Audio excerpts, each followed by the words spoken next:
श्री स्वामी समर्थ. जय जय स्वामी समर्थ. तुम्हा सर्वांचं पुन्हा एकदा अगदी मनापासून आपल्या या नवीन व्हिडिओमध्ये मी स्वागत करते. जर तुमच्यावर खूप कर्ज झालेलं असेल आणि काही केल्या तुमचं हे कर्ज काही फिटत नसेल, कर्जातून मुक्ती मिळण्याचा कुठलाच मार्ग हा तुम्हाला दिसत नसेल, तर आजच्या या व्हिडिओमध्ये मी तुम्हाला सांगणार आहे की तुमच्यावर जर खूप कर्जाचा डोंगर झाला असेल तर या कर्जातून तुम्हाला सुटका मिळण्यासाठी तुम्ही दर गुरुवारी कोणती प्रभावी सेवा करायची आहे की जेणेकरून तुमच्यावर कितीही जरी कर्ज झालेलं असेल तर ते फिटेल. ही सेवा हा उपाय केल्याने तुमची कर्जातून सुटका होईल. कितीही खूप मोठं कर्ज तुमच्यावर असू द्यात, यामुळे तुमचं कर्ज हे लवकरात लवकर फिटण्यास मदत होईल. आपली कर्जमुक्ती ही लवकरात लवकर व्हावी यासाठी आपण गुरुवारी कोणती सेवा करायची आहे याबद्दलच संपूर्ण माहिती मी तुम्हाला आपल्या आजच्या या व्हिडिओमध्ये देणार आहे. ही सेवा हा उपाय आपल्याला केव्हा, कसा, कुठे करायचा आहे याबद्दलच संपूर्ण माहिती आपण आपल्या आजच्या या व्हिडिओमध्ये बघणार आहोत. त्यामुळे ही संपूर्ण माहिती जाणून घेण्यासाठी हा व्हिडिओ तुम्ही कुठेही स्किप न करता शेवटपर्यंत नक्की बघा आणि कमेंटमध्ये श्री स्वामी समर्थ लिहायला विसरू नका. जर तुम्ही दर गुरुवारी ही सेवा करायला सुरुवात केली तर यामुळे तुम्हाला नक्कीच कर्जातून सुटका मिळेल. तर अशी ही कोणती प्रभावी सेवा आहे हेच आपण आता जाणून घेऊया आणि आपल्या आजच्या या व्हिडिओला सुरुवात करूया. कधीकधी आपण घर घेण्यासाठी किंवा गाडी घेण्यासाठी किंवा इतर काही कारणांसाठी कर्ज घेत असतो आणि कधीकधी काहींचं हे कर्ज खूप प्रयत्न करूनसुद्धा फिटत नाही. तर मग अशा वेळेला ज्यांचं कर्ज हे काही केल्या फिटत नसेल तर त्यांनी दर गुरुवारी ही सेवा हा उपाय करायचा आहे. तुमच्यावर जर खूप कर्ज झालेलं असेल तर दर गुरुवारी तुम्ही गुरुचरित्रातील हा अध्याय पठण करायचा आहे. पण गुरुचरित्रातील हा अध्याय वाचताना त्याचेसुद्धा काही नियम आहेत.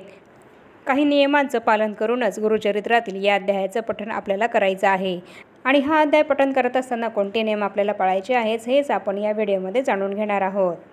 गुरुचरित्रातील या अध्यायाचं पठण केल्यामुळे तुम्हाला जर खूप आर्थिक चणचण ही जाणवत असेल किंवा मग नोकरीमध्ये तुमची प्रगती होत नसेल किंवा मग तुम्ही करत असलेल्या उद्योगामध्ये, व्यवसायामध्ये सुद्धा हवी तशी अर्थप्राप्ती ही तुम्हाला होत नसेल किंवा तुमचा एखादा व्यवसाय हा बंद पडलेला असेल, तर या सर्व समस्यांसाठी आपण हा अध्याय दररोज पठण करू शकतो.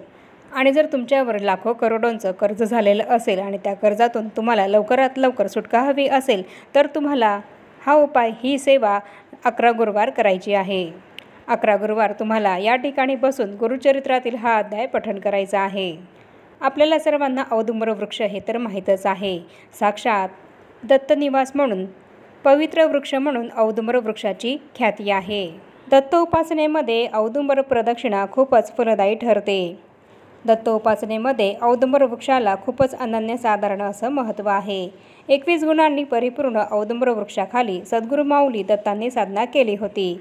औदुंबराला भूतलावरील कल्पवृक्ष म्हटलं जातं. या औदुंबर वृक्षालाच प्रभू श्रीहरी विष्णूंनी आशीर्वाद दिला आहे की याला सदैव फळे येतील. औदुंबर वृक्षाच्या पूजनाने आपल्या सर्व मनोकामना पूर्ण होतात. एक दैवी वृक्ष म्हणून उंबराच्या अर्थात औदुंबराच्या झाडाकडे पाहिलं जातं. नवग्रहांमध्ये हा एक प्रमुख वृक्ष आहे. या झाडावर शुक्र ग्रहाचे राज्य मानले जाते. औदुंबराच्या प्रदक्षिणा केल्यामुळे ग्रह नक्षत्रांचा अशुभ प्रभावसुद्धा दूर होत असतो. औदुंबर हा कल्पवृक्ष आहे, त्यामुळे अडलेली आणि अशक्य कामे ही औदुंबर प्रदक्षिणेतून सिद्ध होत असतात. औदुंबराच्या वृक्षाखाली निर्मळ मनाने, एकचित्ताने एकादशीने रुद्र केला असता अतिरुद्र केल्याचे फळ आपल्याला मिळते. या झाडाच्या नियमित प्रदक्षिणा घातल्याने अपत्य प्राप्ती होते. औदुंबर वृक्षाच्या खाली पाणी ठेवून त्या पाण्याने स्नान केल्याने भागीरथी नदीत स्नान केल्याचे पुण्य आपल्याला मिळते. औदुंबराची नित्य नियमानं सेवा केल्याने धन, धान्य, संपत्तीची आपल्याला प्राप्ती होते.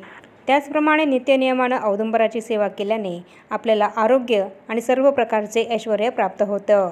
औदुंबर वृक्षाच्या सेवेने जन्मजन्मांतराची पापे नष्ट होतात. औदुंबर वृक्षाशी श्री दत्त महाराजांचा संबंध आहे. दत्त महाराजांचे अवतार श्री नरसिंह सरस्वती महाराजांचे औदुंबर वृक्षाजवळ वास होता. त्यामुळे औदुंबर वृक्षाला दत्त महाराजांचे स्थान मानले जाते. औदुंबराखाली एका ब्राह्मणाला जर आपण जेव घातले तर अनेक ब्राह्मणांना जेवण घातल्याचे पुण्यफळ आपल्याला मिळते. तर असे हे औदुंबर वृक्षाचे महत्त्व आहे.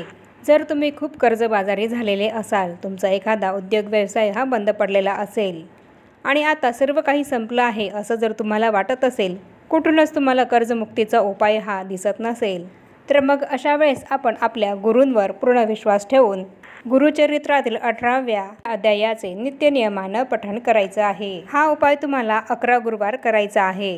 हा अध्याय पठण केल्यामुळे खूप कमी वेळामध्ये तुम्हाला आशेचा किरण दिसेल आणि सर्व त्रासांमधून तुमची सुटका होईल।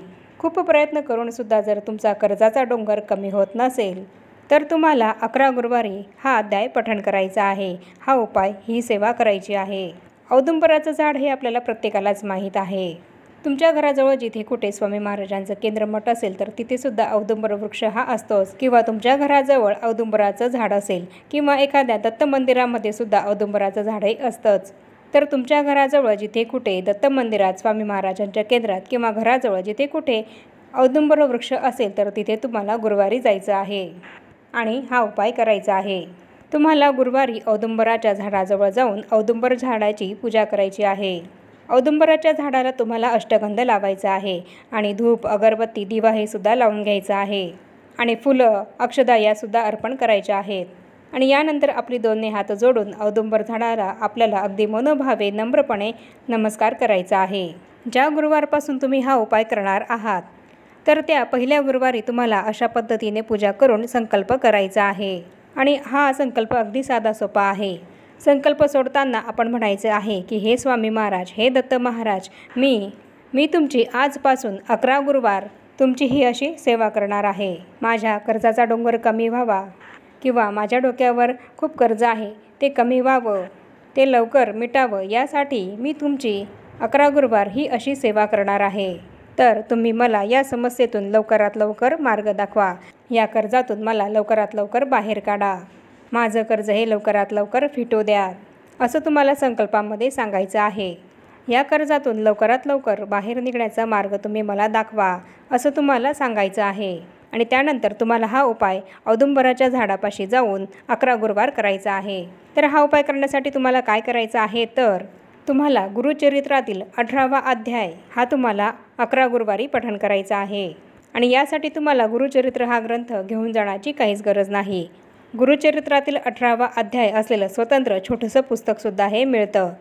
तर ते छोटंसं पुस्तक तुम्हाला घ्यायचं आहे आणि ते पुस्तकच तुम्हाला हा अध्याय पठण करण्यासाठी गुरुवारी औदुंबर वृक्षाखाली जायचं आहे। संपूर्ण गुरुचरित्र ग्रंथ घेऊन जाण्याची काहीच गरज नाही।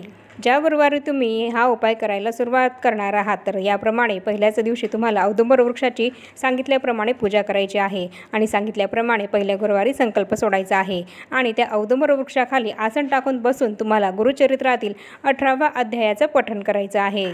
आणि हा अध्याय आपल्याला फक्त 1 वेळा नाही तर 11 वेळा पठण करायचा आहे। लक्षात घ्या, तुम्हाला ही सेवा, हा उपाय करताना तो 11 गुरुवारी करायचा आहे आणि औदुंबर वृक्षाखाली बसून तुम्हाला गुरुचरित्रातील 18वा अध्याय हा 11 वेळा पठण करायचा आहे। म्हणजेच एका गुरुवारी तुम्हाला गुरुचरित्रातील 18व्या अध्यायाचं 11 वेळा पठण करायचं आहे। आणि या अध्यायाचं पठण करताना आपल्याला आसनावर बसूनच ह्या अध्यायाचं पठण करायचं आहे। आणि ही सगळी सेवा करून झाल्यानंतर तुम्हाला स्वामी समर्थ महाराजांना, दत्त महाराजांना नमस्कार करायचा आहे आणि माझी ही इच्छा लवकरात लवकर पूर्ण होऊ दे अशी प्रार्थना करायची आहे। गुरुचरित्रातील 18वा अध्याय हा लक्ष्मीप्राप्तीसाठी खूपच महत्त्वाचा मानला जातो। त्यामुळे 11 गुरुवार तुम्ही गुरुचरित्रातील 18वा अध्यायाचं औदुंबर वृक्षाखाली 11 वेळा पठण करून बघा। यामुळे तुम्हाला दत्त महाराजांच्या कृपेने, स्वामी महाराजांच्या कृपेने लक्ष्मी प्राप्ती होईल। तुमच्यावर असलेलं कर्जाचं डोंगर हे कमी होईल। तुमच्या नोकरी व्यवसायामध्ये ज्या काही अडचणी तुम्हाला असतील, जे काही त्रास तुम्हाला असतील तर ते दूर होतील। उद्योग व्यवसायामध्ये, नोकरीमध्ये तुमची प्रगती होईल।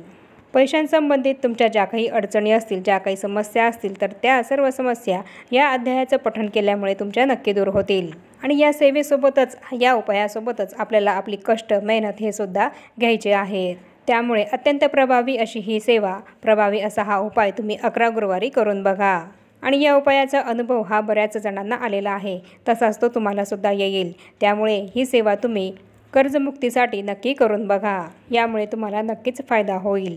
तुमची कर्जमुक्तीही लवकरात लवकर यामुळे नक्की होईल। तुमच्या आयुष्यामध्ये ज्या काही इतर समस्या, संकट, अडचणी असतील तर त्यासुद्धा यामुळे दूर होतील। तर याप्रमाणे आजच्या या व्हिडिओमध्ये मी तुम्हाला संपूर्ण माहिती सांगितली आहे की कर्जापासून लवकरात लवकर मुक्ती मिळण्यासाठी आपण गुरुचरित्रातील कोणत्या अध्यायाचं पठण हे कसं करायचं आहे याबद्दल संपूर्ण माहिती सांगितली आहे। आणि आता या छोट्याशा माहितीसह आपण आपला आजचा हा व्हिडिओ इथेच थांबवूया। चॅनलवर जर तुम्ही पहिल्यांदाच आला असाल तर चॅनलला जरूर सबस्क्राईब करा आणि या व्हिडिओला जास्तीत जास्त लाईक आणि शेअरसुद्धा नक्की करा। आणि भेटूया पुन्हा अशाच नवीन एका माहितीपूर्ण आणि महत्त्वपूर्ण व्हिडिओसोबत। तोपर्यंत सर्वांना श्री स्वामी समर्थ।